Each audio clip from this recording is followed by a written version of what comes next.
Welcome to this channel, a place where we enjoy positive vibes as pertains to life, relationships, and marriage. Okay, another element in God's plan for marriage. Unity. Remember, we're talking about the elements of biblical marriage. Knowledge of self, knowledge of partner, unity.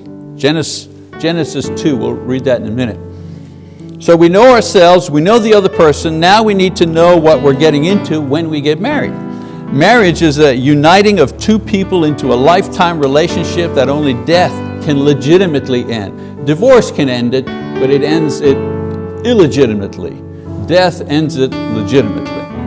Now we know that marriage involves a ceremony and a legal contract, a personal promise or commitment, but these are the things that accompany and legitimize, that sanction a marriage in society and in God's eyes. But in the end, when you say, I do, what you're saying is, I do promise to live with you as your spouse until I die. That's why living together is not marriage.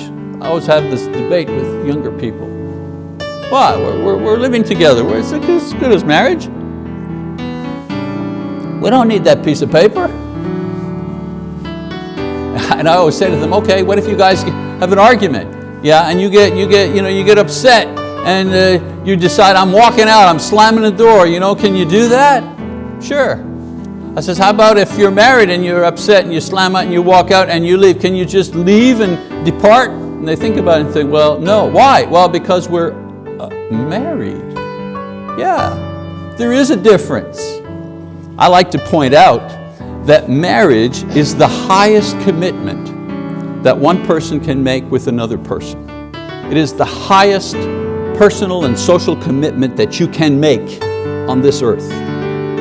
I say to them, it's not that because you live together, I'm not saying you don't love each other. Of course you love each other, of course. And I'm not saying that you formed a home and that home is not a home. Yes, it is a home. And if you have children, I'm not saying that those children are not your children and you don't love them. Of course they are. All I'm saying is you have made a commitment to one another. Good. But you haven't made the highest commitment that you can possibly make. That's the point. And in order for a marriage to be a biblical marriage, God requires us to make the highest of commitments. And the highest of commitments socially that we can make between two people is a legal marriage.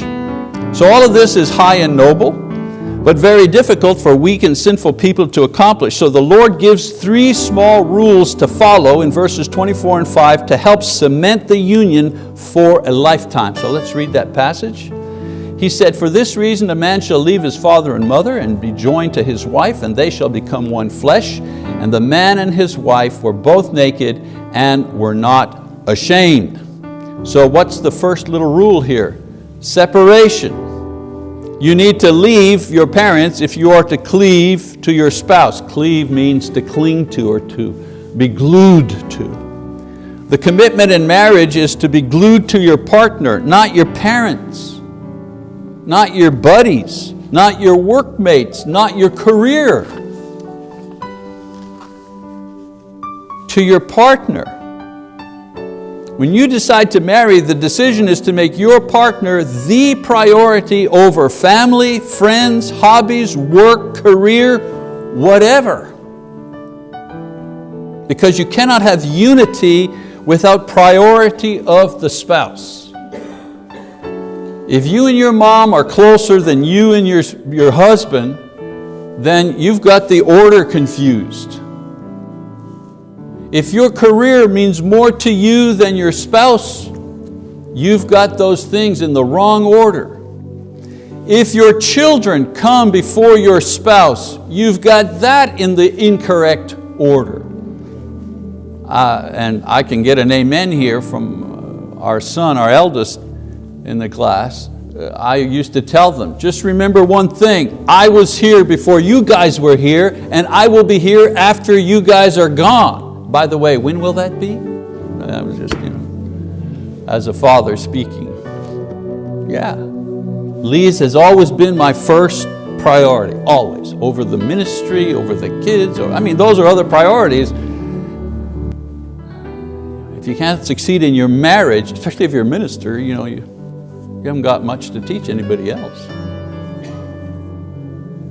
Number 2, the second little rule, permanence is permanent. You become one flesh. There's no room for any other flesh. In the one flesh, the couple doesn't necessarily think or act alike. One flesh means that both partners are absolutely committed to the union that they are both part of. This marriage that we share, I'm all in. You don't give up identity, but you do give up independence.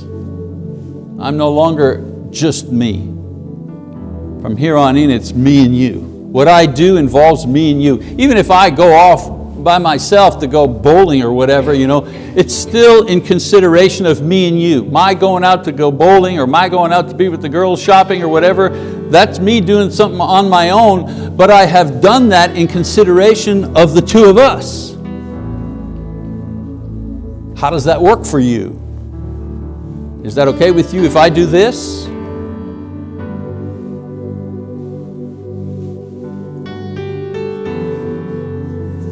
Life has a lot of stages, and marriage is designed to bring people together through each of life's marker points, both happy and sad.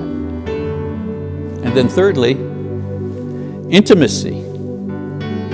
Intimacy must be without fear.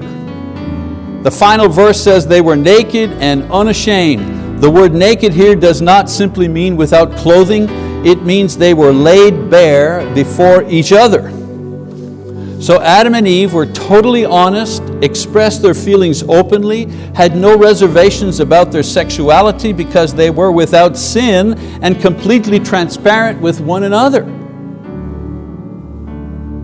God created sexual intimacy and placed it last, not first, on the foundation of first knowledge of self, the basic foundation. If you don't know yourself, how are you going to get to know somebody else? How are you going to decide anything for the two of you? How are you going to proceed for the 6 of you if you start having a family, if you don't even know yourself? And then knowledge of the other. Why is that so important? Because remember what I said? First priority is my spouse. I got to know what she's thinking, what she likes, what she doesn't like, what threatens her, what lifts her up. I've got to know that. Then the commitment to unity. This thing we have together, you and I, this marriage. I'm committed to this thing. And I say and do and act in ways that build up this thing of ours. And then sexual intimacy as the capstone. When these elements are placed in this particular order, then the marriage reflects the form that God intended marriage to be, and thus it becomes a biblical marriage.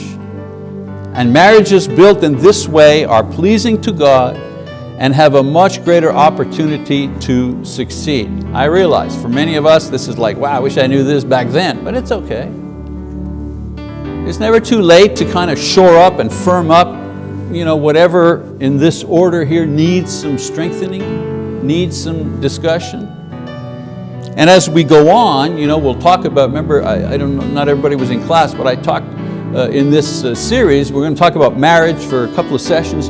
Then we're going to talk about the family itself, and raising children and what ought to be our spiritual goals and so on and so forth for children. And then we're going to talk about the home, how to create a home that enables spirituality and spiritual thinking for our children and for ourselves.